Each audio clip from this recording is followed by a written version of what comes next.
simba mo, abot mo alas 11 na. Maglaba pa, luto pa, maglaba pa, luto pa. Wala lang sa ilang oras. But if you are filled by the Spirit of God, you can, no? Mahimo ni mo, why? The Spirit of God is the one who will guide you, who will teach you.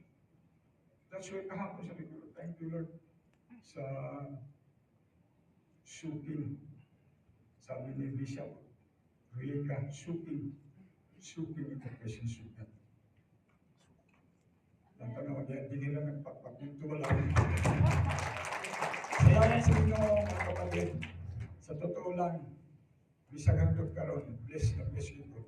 Kanina, alas 7 pa niya ako din eh. Wala pang aircon. So, kanabang naanad batag mga ingana nga, dapat kung isang oras, o